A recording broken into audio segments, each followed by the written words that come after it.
Miskien is dit nou nie die regte tyd nie, maar ek maak dit sommer die regte tyd. Ek sien die mense wat vir die eerste keer hier is, kan ek net julle hande sien asseblief, wat vir die eerste keer hier is. Daar die 3 mense nog. So daar's 3 mense wat vir die eerste keer hier is. Kom ons gee vir hulle hande klap en ons sê vir hulle welkom.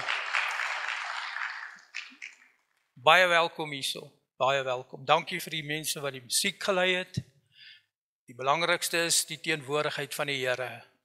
Kom ons bid, Here, ons kan nie sonder U nie, en ons bid dat God se Gees vaardig sal raak, en dat die Here met elkeen van ons op sy besondere manier praat. Dankie vir hierdie geleentheid. Ek wil bid, Here, dat nie een van ons kans verby sal gaan, om die goeie nuus, die evangelie van Jesus te hoor, en te reageer daarop vandag nie, in Jesus se naam. Amen. So, die tema van my woord, natuurlik, is oor die kruis, en die tema is die oorwinning van die kruis. Eintlik moet ek sê, die bonatuurlike oorwinning van die kruis. Paulus het gesê, dat ek verkondig die evangelie, die angelo, die goeie nuus van Jesus, en niks anderste as Jesus die gekruisigde nie. En hy sê verder, as iemand 'n ander evangelie verkondig, dan laat hy 'n vervloeking wees. So Paulus sê, ek verkondig die evangelie, die goeie nuus van Jesus, die gekruisigde. So as ons dan dit verstaan, dan weet ons dat die kruisiging van Jesus is eintlik in die middel van die evangelie, is dit nie so nie? Ek dink is een van die belangrikste dinge. In hierdie week het ek mos oor Markus elke dag oor Markus gepraat, oor die tydlyn en alles. Vanoggend wil ek eintlik praat en ek wil vra dat ons bid en laat ons 'n geestelike, die bonatuurlike werking van die kruisiging, wat het eintlik daar gebeur, dit is die telos, die doel van die woord wat ek vanoggend vir julle bring. So Paulus het gesê dat ek verkondig Jesus as die gekruisigde. En die tema is oorwinning.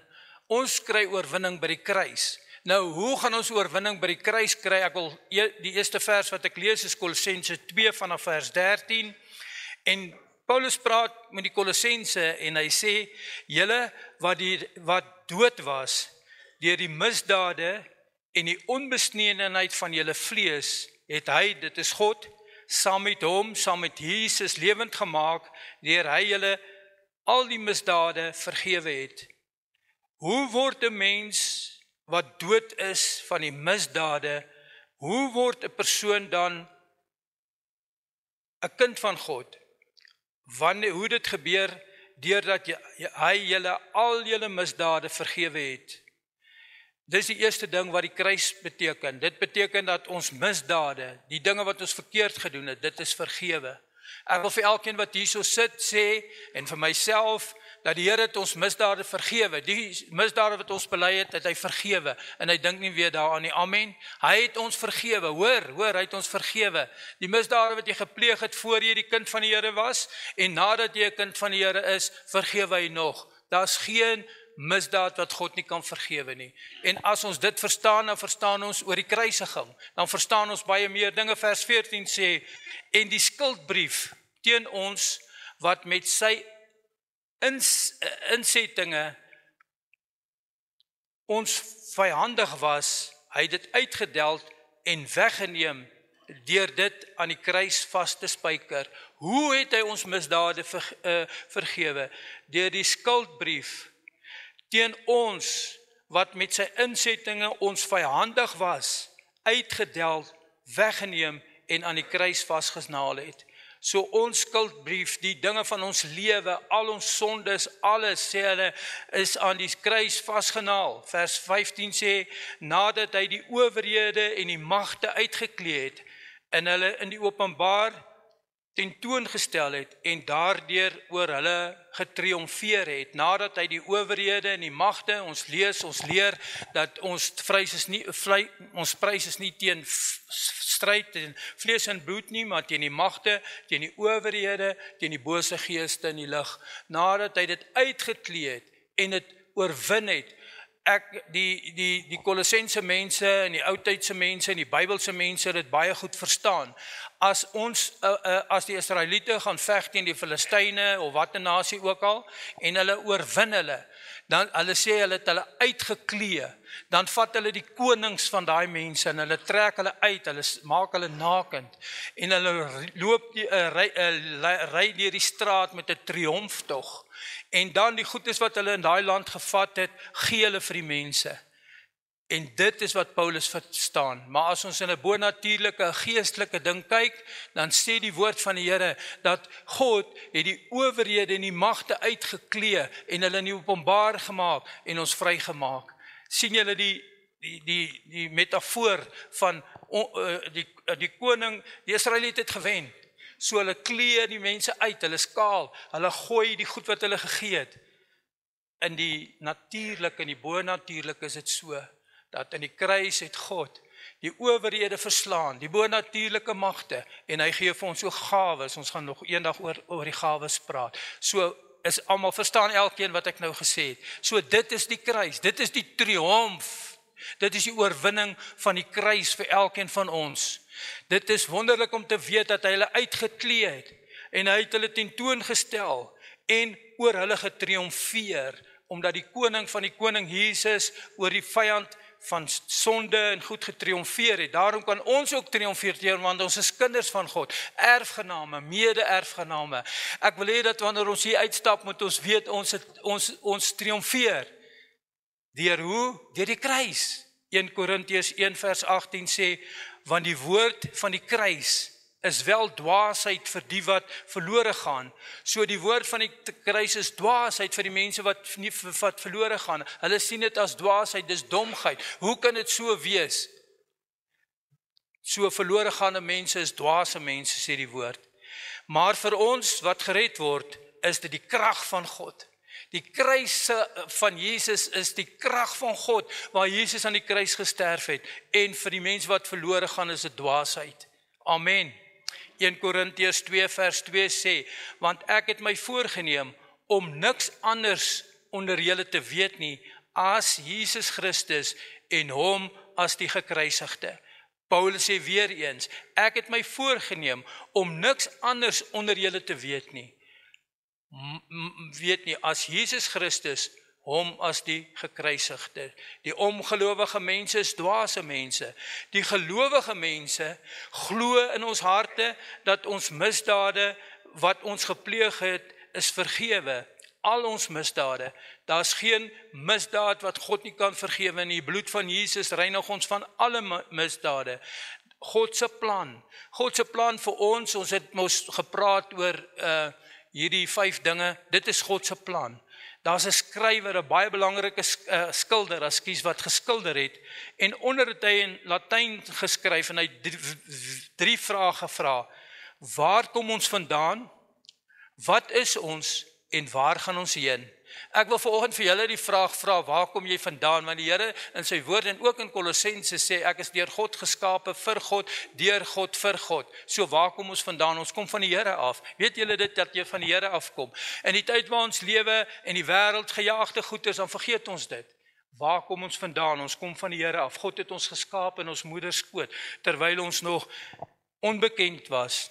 Wat is ons? En dit wat ons is, kan ons kies. Ons kan kies. Of ons kan God kies, of ons kan die wêreld kies. Dit is wat ons is. Ons is wat ons kies. En waar gaan ons heen? Waar ons heen gaan bepaal wat ons kies hier op die aarde. Die mense wat sê, dis dwaasheid die kruis, hulle kies om hel toe te gaan. Maar ons kies om hemel toe te gaan. Amen. Die kruis van Jesus maak dat ons hemel toe kan gaan. Hier, ons lewe in 'n gebrokene wêreld, gebrokene mense. Ons het elke dag met dit te doen. Iets wat baie verkeerd gegaan het in ons lewens. Almal sal saamstem. Ons het gerebelleer teenoor God. Hierdie kruisverhaal is geen intellektuele pad na God toe nie. Ons kan nie intellektueel, ons kan nie God uitwerk met ons verstand nie. Dis hoekom God ons die Heilige Gees gegee het. Want God se Gees lei ons en hy lei ons om ons te verstaan. Ons lewe in so lewe. Ons benodig God om die grens oor te steek. Ons kan nie die grens van hierdie wêreld waar ons nou lewe nie. Al hierdie probleme en probleme, ons kan dit nie alleen oorspruit nie. Ek het baie geprobeer. Het julle al geprobeer om die wêreld oor te strek? Het julle al geprobeer om dinge, ek het geprobeer tot ek moeg en moedeloos geraak het. En toe besef ek, dat die kruis het die grens oorgesteek, en God het na ons toegekom. En dit is die gebeure en die oorwinning van die kruis. Ons kan dit nie doen nie, ek kan nie my eie sonde vergewe nie. Paulus sê self, die goed wat ek wil doen, die goeie dinge wat ek wil doen, dit doen ek nie, maar die kwaad wat ek nie wil doen nie, dit doen ek. Dis in ons natuur om so te wees. Maar die kruis verander alles, en die kruis maak so, dat ons oorwinning kry. Die kruis bring oorwinning, dis genade van God, en dit word tentoongestel deur die kruis. Die voorbeeld van Jesus, om God se liefde te demonstreer deur die kruis. Jesus het God se liefde kom vir ons demonstreer deur die kruis. Wat het gebeur? Die disippels het Jesus, die seun van God, saam met hom beweeg. Wat het Jesus gedoen? Hoe het Jesus dan die oorwinning gebring? Net die sequence, ek gaan nou nie oor Markus alles praat wat daar gebeur het nie, maar een ding wat ek net wil uitlig. Toe die disippels saam gewees het, net 'n paar uur voordat Jesus gekruisig gaan word, wat het Jesus gedoen? Hy het opgestaan, hy het 'n handdoek gevat, om sy lyf gesit, en hy het begin om sy disippels se voete te was. Ek dink as dit in die wêreld is, as daar mense ingekom het, sal hulle sê, joh, maar hierdie disippels is daarom belangrik. Hulle het sommer 'n slaaf, iemand wat hulle voete was.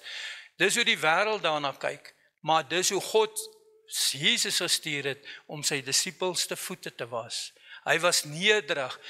In die wêreld wil ons sê, ons het laasweek mos gepraat oor die soldate van die Romeine wat op perde gery het, dringend, en hulle was baie met geweld wil hulle keer dat daar nie probleme kom nie.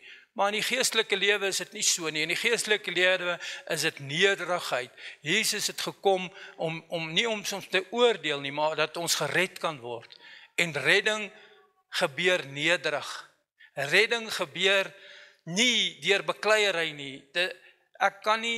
Ons kan nie mense red nie. As jou vrou of jou man drink en goeders doen, dit help nie om met hom beklei nie, meneer, sy gaan nie verander nie. Vra God, laat hy hulle verander. God verander mense, ek kan nie mense verander nie.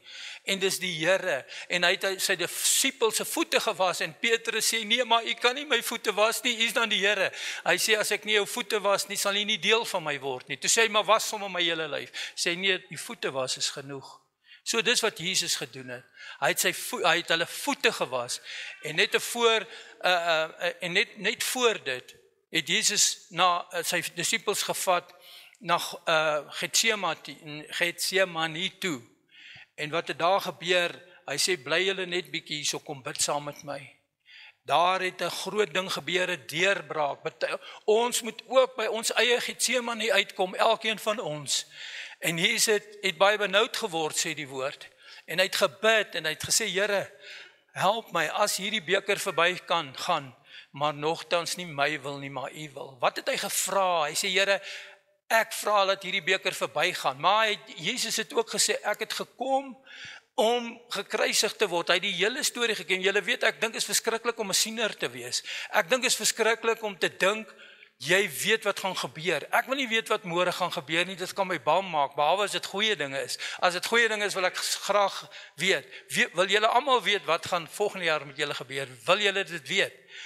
Ek het die boeke gelees van Siener van Rensburg. Siener van Rensburg het geweet en gevoel wat dinge gebeur. Hulle sê een nag toe hy weggekruip in 'n doringbos en hy het opgekom en hy het wild gelyk, hy het niks geslaap deur die nag nie. En deur die nag het God vir hom openbaar dat sy vrou en sy kinders by die kamp waar hy is, die kamp, dat hulle doodgemaak, dat hulle dood is. Ek wil nie daai goed weet nie, wil julle dit weet? Jesus het alles geweet wat hy moet gaan doen. En hy sê, nogtans nie my wil nie, Here, maar u wil. En toe hy klaar so gesê, toe staan hy op en hy sê, kom ons gaan. Toe is hy gereed en sê, Here, laat u wil met my geskied. Ek is gereed om te gaan, om gekruisig te word, sodat my mense, die mense wat in my glo, gered kan word, sodat hulle sondes kan vergewe. Dit was 'n baie intense ding. En elkeen van ons kom in 'n tyd van ons Getsemane, waar ons moet gaan staan en bid en huil en vir die Here vra, Here, help my. Het julle al in so 'n situasie gewees? Help my Here, help my, wat moet ek doen? Daar kom tye in jou lewe wat jy nie weet watter kant om te gaan nie, maar die regte kant om te sê dat U wil geskied. Julle weet wat is die wil van die Here. Wanneer iemand na jou toe kom en hy sê vir jou, ek gee maar net 'n voorbeeld, wat voorbeelde, ek het julle al hierdie flieks gesien van hierdie mense, ek dwaal nou af, maar ek is nog daar, wat hierdie geld gee vir 'n ou en sê, hoor jy gee die geld, dan loop jy en die en daai, het julle dit al gesien? Omkopery en dit. Wat doen jy wanneer jy daar kom? Wat doen jy wanneer jy iemand gevang het met 'n gesteelde kar en hy sê kom na my baas toe en hy stap in die huis in en die baas sê luister man, moenie worry nie, alles is reg. Hy maak 'n tas oop vol geld net so. Hy sê vat jy die geld, los die man nie, alles is reg. Wat doen jy? Vat jy die sak geld of sê jy nee, ek vat nie die geld nie pappa. Los maar jou geld. Hierdie man gaan tronk toe en dan kom ander mense en hulle vat die geld en jy sien die man loop buitekant toe. Ek het nie afgedwaal nie. Ek sê jy moet 'n besluit neem of jy die Here wil dien of nie. Wat doen jy as jy 'n jong man is, 'n mooi jong man en jy's mooi en aantreklik en jy's getroud en hier kom 'n mooi vrou na jou toe en sê luister man, die en daai, wat doen jy? Wat doen jy? Jy moet die regte besluit neem, kind van God. Jy moet sê dat U wil geskied en jy weet wat is die wil van die Here. Ek het afgedwaal nie, ek praat wat Jesus gedoen het. Hy het gesê kom ons gaan. En hy het geweet wat gaan gebeur. En toe Pilatus sê is jy die koning, toe sê hy, U sê dit. En toe, julle weet ek wil iets ook oor die hele storie vertel, dat julle mooi verstaan en die skades en al die mense wat daar geskree het, ons wil Barabbas hê en ons moet Jesus moet gekruisig word. Daar was nie so baie mense nie. Ek het gelees en die teologie het my geleer dat hulle sê daar was omtrent maar 10 of 12 mense. En daardie mense was geïndoktrineer deur die skrifleerders en die geleerde mense nie van die Romeine, van die Israeliete, hulle eie mense. Want hulle was bang gewees as Jesus in opstand kom, dan gaan hulle meer onderdruk te word. So dis 'n politieke ding gewees daar. So daai mense wat dit geskree het was hulle het vergadering gehou en as die mense moet inkom het hulle gesearch om te kyk of hulle nie wapens en goed het nie. So dit was nie 'n spontane ding nie. Dit was 'n ding wat gestage is en dis hoe dit gebeur het. En daar kon niks van gebeur het nie, want Petrus het mos weggehardloop en die ander disippels het weggehardloop, het Jesus alleen gelos, saam met mense wat geïndoktrineer is en sê nee, kruisig hom. En toe sê hulle, vat hom na Pilatus toe, dat hy gekruisig word. Jesus die gekruisigde.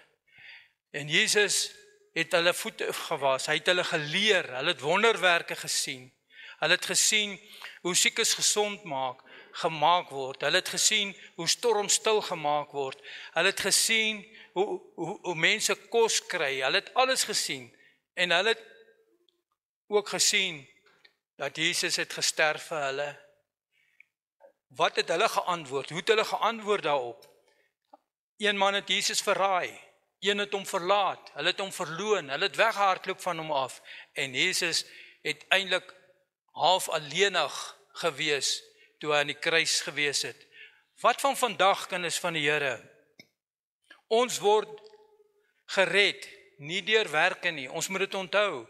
Maar as ons aanvaar wat Jesus vir ons gedoen het, en dit uitleef, dan sal ons in die oorwinning van die kruis lewe. Ons moet aanvaar wat Jesus vir ons gedoen het, ons moet dit uitlewe, en dan sal ons in die oorwinning van die kruis lewe. Wat is die oorwinning van die kruis? Dit is oorwinning van sonde. God gee nooit op ons nie. Hoor wat ek sê, God gee nooit op jou. Dit maak nie waar jy is nie. Ek wil hê as jy iets net kan onthou vandag, wil ek dit vir julle sê, en ek sê dit vir myself. Henry, God gee nooit op aan jou nie.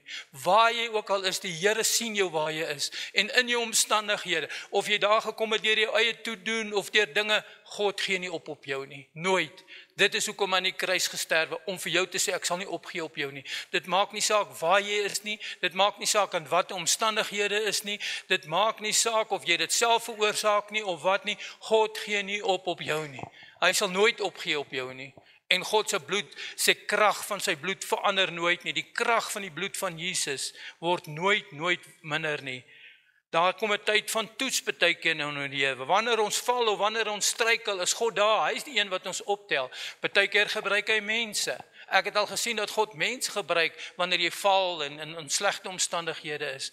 Selfs die Bybel sê, moenie bly wees soos 'n ander een wat val nie, want wie sê jy wat staan kan nie ook val nie. Elkeen van ons wat hier staan kan val. Dis niemand wat immuun is teen val nie. Daar's niemand wat immuun is teen sonde nie. Maar God gee nie op oor jou nie. Hy sal nooit opgee oor jou nie. Ons moet dit weet. Ons kom partykeer deur 'n tyd van toetsing. Partykeer deur 'n tyd van probleme. Partykeer deur 'n tyd van hartseer. Baie mense wat hier sit en ons het mekaar nodig. As jy deur 'n tyd van moeilikheid gaan, het jy miskien jou broer en suster wat langs jou sit of langs jou staan om vir jou te bid en jou op te hef. Want ons leef mos in die oorwinning van die kruis, waar Jesus vir ons gesterf het aan die kruis. Ek wil elkeen bemoedig, elkeen op jou plek. Ek ken nie die meeste van julle nie, en ek weet ook van mense wat deur moeilike tye gaan. Luister, God gee nie op oor jou nie. Nooit. Dit sê die woord van die Here. Hy sê, ek sal met jou wees. Ek sal jou nooit begewe of nooit verlaat nie. God sal jou nie verlaat nie. Jou wêreld om jou word geskit. Jou geloof word getoets en jy kom kort dit wat jy deurmaak. Die leuns van die duiwel vertel jou dat dit is klaar praat met jou, dit is klaar met jou.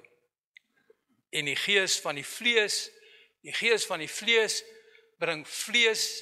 bring hartseer, bring depressie. Onthou, ons het al oor gepraat dat vrees is nie van God af nie. Vrees is van die Here af. Vrees is nie van God af nie, is van die duiwel af. Verskoon my, help my bietjie.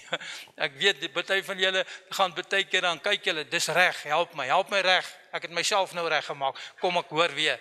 Vrees kom nie van God af nie. Vrees kom van die duiwel af. Van God af kom, God het ons nie 'n gees van vreesagtigheid gegee nie. Van God kom krag, liefde en selfbeheersing. Vrees is nie van God af nie. Depressie, moedeloosheid, selfmoord, neigings en kan jou beet kry, maar die Heilige Gees sal jou lei. Jy sal nie ondergaan nie. Maak nie saak wat jy deurmaak nie en waardeur jy gaan nie. God het gesê, hy het Jesus aan die kruis se laaste woord was, tetelestai, ek het klaar betaal. Meneer en mevrou, Jesus sê, ek het klaar betaal vir jou depressie, ek het klaar betaal vir jou selfvernietiging, ek het klaar betaal, staan op, die kruis, daar's oorwinning in die kruis. Ons moet opstaan van daardie goeters af, in die naam van Jesus. Preek ek mooi vandag? Ek preek nie mooi nie, ek preek soos die Gees my lei vandag. En die Gees sê vir elkeen van julle, staan op, moenie bekommerd wees nie, die Here is daar, hy sal jou nooit begewe of nou, en dit maak nie saak wat nie. As die duiwel vir jou fluister en sê, maar hierdie ding is onvergewigbaar, dis nie so nie. God kan jou vergewe. Dis vandag die tyd van oorwinning deur die kruis in Jesus se teenwoordigheid. Daar's mense wat nie geglo het nie. Die dag toe Jesus sterf, toe hy sy laaste asem uitblaas nadat dit donker geword het, en die hoofman oor 100 en een van hulle wat in charge was van die storie. En julle weet, daai tyd het hulle 'n gawe gehad, as jy dit 'n gawe genoem, om mense te martel. Hulle het hom geslaan, hulle het alles gedoen. En toe dit nag is, donker word, en toe sê die hoofman oor 100, waarlik, hy was die seun van God. Dit was die een wat in charge was van daai. Toe hy alles hierdie goed sien, ek is seker daarvan, hy het baie mense al so gemartel en aan 'n kruis laat hang.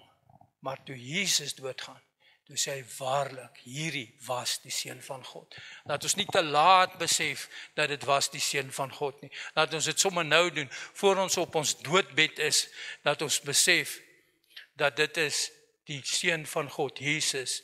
Die Heilige Gees sal ons lei, kinders van die Here.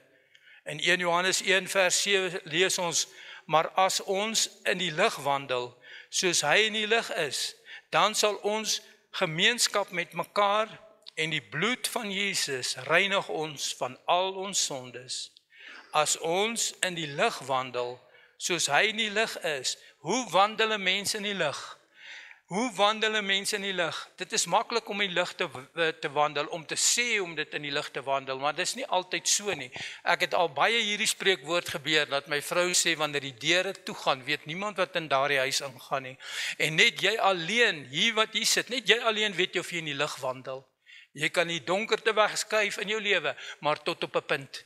En daardie punt is ook by die kruis. Hy wat in die lig wandel, hy die in die woord van die Here sê, wat gebeur met hom as jy in die lig wandel?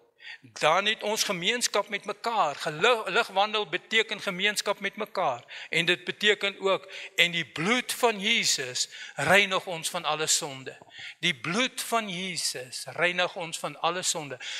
Jy moet in die lig wandel, en die Here se bloed sal jou reinig van alle sonde. Die bloed van Jesus aan die kruis vir ons gestort, dit is ons oorwinning. Die bloed reinig ons.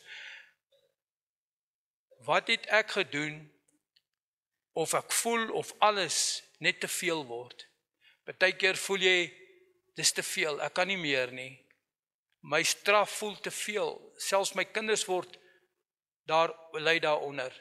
Partykeer voel jy as gevolg van sondes en goed wat jy gepleeg het, lei jou kinders aan, dis te veel, jy kan dit nie doen nie.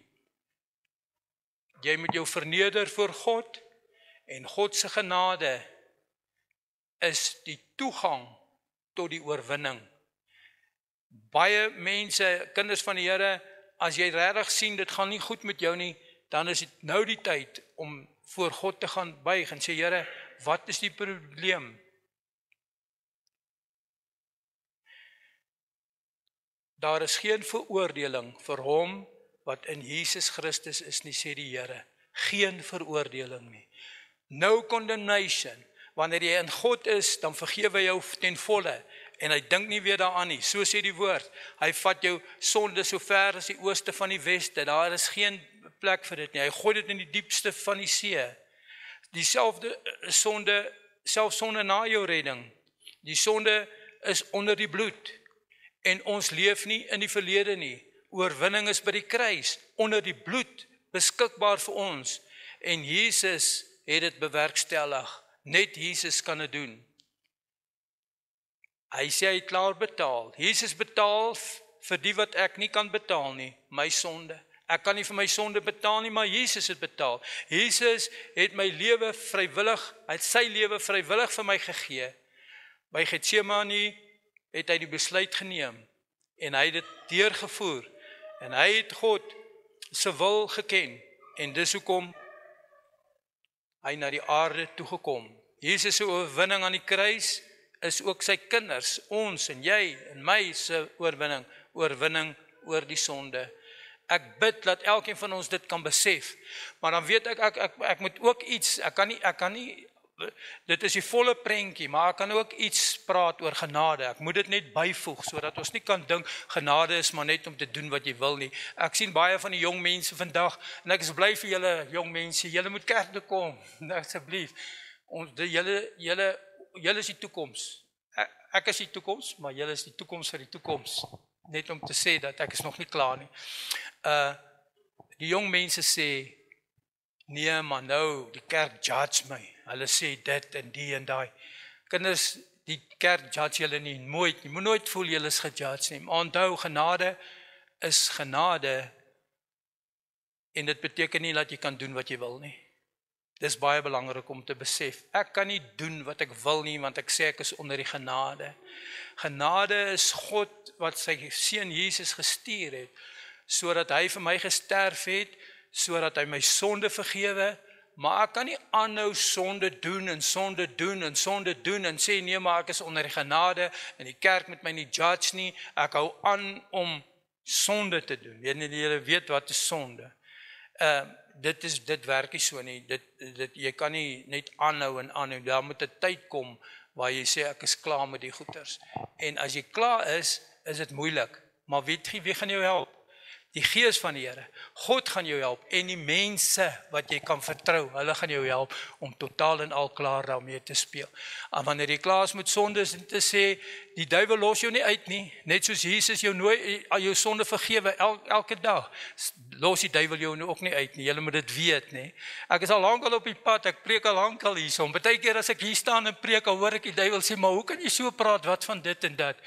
As jy dit gelos het en is in die lig, kan jy vir die duiwel sê, wyk Satan, ek slaan met daai goed, ek gebruik dit nie meer nie, of ek doen dit nie meer nie, ek doen nie meer daai sonde nie, en dit maak my moontlik om hier te kan preek en te kan sê, want ek weet, die kruis, Jesus se bloed is vir my gestort, en sy bloed het my sonde vergewe, en ek staan hierso onder die teenwoordigheid van God se Gees, en elke kind van God, wat sy hart vir die Here gegee het, kan weet, ek staan of ek sit, in die teenwoordigheid van God, in die lig, die duisternis is sonde, die lig is openbaar, allerhande dinge en goeders in 'n mens se lewe, amen. Goed, ek is amper klaar, maar as ons in die lig wandel, soos hy in die lig is, dan het ons gemeenskap, en dan die Here reinig ons van alle sonde. En 1 Johannes 16 staan daar, 16, hieraan het ons die liefde leer ken, dat hy sy lewe vir ons afgelê het. Aan die kruis sit ek by, en ons behoort ons lewens vir ons broers af te lê. Hoor wat sê die woord in 1 Johannes, hy sê, want ons behoort ons lewe vir ons broers af te lê. Wat beteken dit om jou lewe vir jou broers af te lê? Ek kan nie vir 'n ander man wat gevang is in die tronk gaan staan nie, ek kan dit nie doen nie. Om jou lewe vir iemand af te lê, beteken sodat jy vir daardie persoon kan bid, jy los jou lewensdinge, jy lê jou lewe af, as jy weet, iemand het probleme, dan staan jy in die nag op en jy bid vir daai persoon, jy bid vir jou kinders, jy bid vir dinge, dis hoe jy jou lewe af lê. Jy gaan nie aan met jou normale lewe nie, jy lê jou lewe af. Ek weet, hier is mense in die kerk wat hulle lewe af lê vir ander mense. Ek weet, hier is mense wat bid in die nagte vir ander mense, en jy kan sien jy sien die uitslag daarvan, deur die verandering van mense. Hoe kan 'n mens verander? Ek kan nie net so verander nie. Daar's mense wat vir my gebid het. Daai vrou, waar sit sy nou? Daai vrou wat daar sit, het 5 jaar vir my gebid. Sy het aangehou, sy het haar lewe vir 5 jaar vir my afgelê. En hier staan ek verkondig die evangelie, die goeie nuus van Jesus, deur die genade van die Here. Nie deur my eie nie, deur die genade van die Here. Kan ons amen sê daarop. En elkeen van julle wat gered is, daar's mense wat vir julle gebid het, daar's mense wat lief was vir julle en hulle lewe vir julle afgelê het. Vrouens, julle mans wat nie die Here dien nie, hou aan bid, hou aan, lê jou lewe af hulle. Jy sal sien, daar gaan 'n dag kom waar daai persoon verander. En ek het al oor die ding wanneer jou lewe verander, dan wil jy dit sê, dan sê jy dit vir iemand. Jou lewe kan nie verander sonder om te praat nie. En vergewe my asseblief, as ek aanhou met dieselfde storie, maar my ma het baie keer vir my rooi kappietjie oor en oor vertel, en ek het dit altyd gelike, toe ek klein was. Toe ek na my vrou toe gaan en sê, ek het my hart vir die Here gegee, opreg. Toe het sy sulke lang trane gehuil, en sy sê, vandag weet ek, as God in die hemel, wat gebed kan antwoord. Hou aan om te bid. En daardie persoon, wanneer jy jou hart vir die Here gegee het, jy kan nie stil bly nie. In die evangelie van Jesus is daar nie 007 geheime agente nie. Ja, maar ek dien die Here, maar ek vertel nie vir almal nie. Dit bestaan nie. Jy moet gaan en jy moet gaan, en dan is daar dinge wat gebeur in jou lewe. Jou vriende van die wêreld, hulle los jou. Hulle het my gesê, ek wil niks met jou uit te waai nie. Kyk hoe baie vriende het ek hier gekry, beter as die wêreldse vriende. En wêreldse vriende gebruik jou net en misbruik jou. Is dit so? Het julle wêreldse vriende? Dankie. So, nog een versie, dan het ons klaar gepreek, en ek bid dat elkeen van ons verstaan dan, wat beteken die kruis? Wat het gebeur aan die kruis, en wat is die oorwinning van die kruis? Ons het oorwin deur die bloed van die lam en die woord deur ons getuienis. Elkeen van ons hier is 'n oorwinnaar. Ek is mos 'n komstige trauma counselor, en ek het baie kursusse gemaak, honderde kursusse en goed. En die kursusse help my. En dan sê daar's drie as jy trauma beleef, is daar drie dinge. Eerste is jy slagoffer. As jy 'n slagoffer is, dan is jy 'n slagoffer. Jy weet wat is 'n slagoffer. Jy is 'n slagoffer van jou omstandighede. Jy so en jy so. Die tweede is, jy kan nie by slagoffer bly nie. As jy by slagoffer bly, gaan jy nêrens heen gaan nie, dan is jy 'n slagoffer, 'n victim. Victim van die omstandighede. Victim om dit, victim om die wêreld, victim omdat jou pa jou geslaan het, en victim om, het jy al gehoor, mense praat altyd, maar dit gaan nou sleg met my. Ek het 'n vroutjie, 50 jaar terug het daar iets in haar lewe gebeur. Sy sê nou nog, ek is 'n slagoffer, as gevolg van hierdie dinge, dis hoekom ek so is. Dis hoekom ek nie werk kry nie, dis hoekom ek so is. Dis 'n slagoffer. Ons is nie slagoffers nie. Jy is 'n slagoffer, tweede is jy 'n survivor, jy het dit oorkom. Maar jy is net 'n survivor. Jy het oor die ding gekom wat met jou gebeur het, maar jy het dit gesurvive. Die derde ding, jy is 'n oorwinnaar. Wanneer word jy 'n oorwinnaar? Wanneer jy die kruis deel van jou lewe maak. Wanneer jy voor God staan en sê, Here, help my. Here, die Here vat jou sommer nou van 'n victim na 'n oorwinnaar toe. En ons almal is oorwinnaars. En die Here wil hê ons moet oorwinnaars wees. En hoe het ons oorwin? Deur die kruis. Die bloed van Jesus maak dat ons oorwinnaars is. Ek het baie keer vir mense hierdie goed verduidelik. En jy moet weet waar jy heen gaan. As jy nie weet nie, as jy 'n trauma beleef het en jy sit gestak daar, jy kan nie, jy bly 'n slagoffer, jy moet weet. En hoe word jy dan nou 'n oorwinnaar? Deur Jesus te vra, deur by die kruis kom en om te vra om jou te help. Weet julle wat die lekkerste vir my gewees? Ek was op vakansie en ek het hierdie goed met baie mense gedeel en alles. En ek het hulle gesê, as jy die dag wanneer jy 'n oorwinnaar is, dan weet jy mos wanneer jy 'n oorwinnaar, nê? Julle almal weet. Ek wil nie vra hande opsteek nie en niks nie. Julle wat hier sit wat oorwinnaars is, julle weet dit. Want God openbaar dit vir julle en jy kan dit sien in hulle lewe.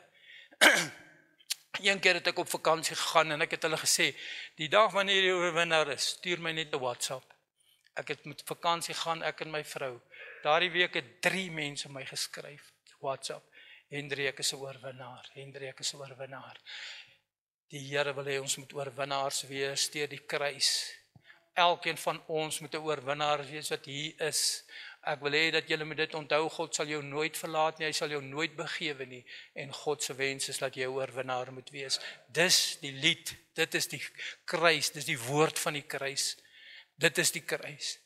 Kom ek lees die laaste versie hierso. In Jesaja 53 vers 3. Hy was verag en deur mense verlaat, 'n man van smarte en bekend met krankhede. Ja, soos een vir wie die mens sy gelaat verberg het.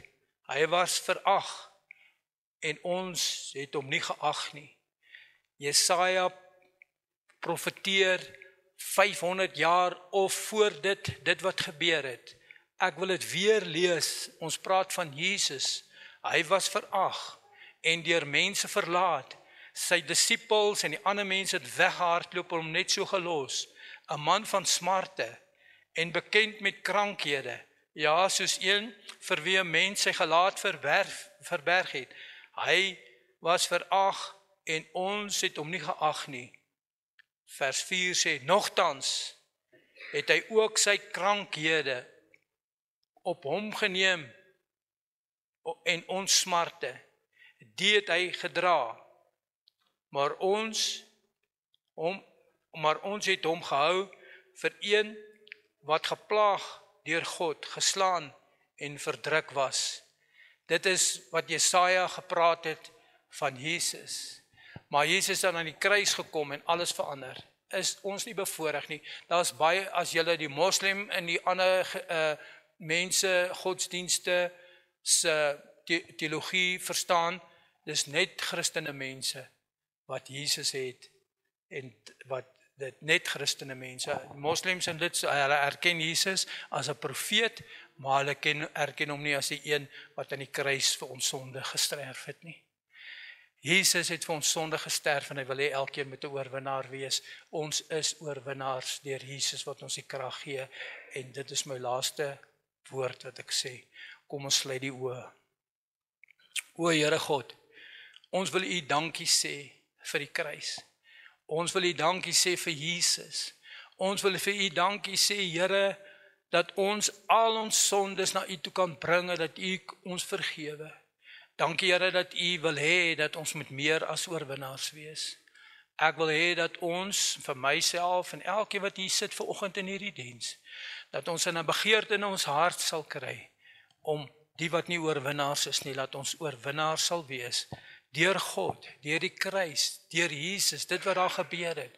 Dankie vir die bloed van die kruis, dankie dat deur U wonde daar genesing vir ons gekom, genesing van ons liggaam en ons siel en ons gees, en die bloed van Jesus reinig ons. O Here, dit is eintlik bonatuurlik. Bonatuurlik. Ek bid dat die Gees van die Here hierdie bonatuurlike gebeurtenis aan elkeen van ons sal openbaar en dat elkeen sal besef, dankie Jesus vir dit wat U vir ons gedoen het, want werklik U is goed vir ons. Help ons dat ons so sal lewe as oorwinnaars. Here, ons wat vasgevang is in dinge, maak ons los van dit in die naam van Jesus.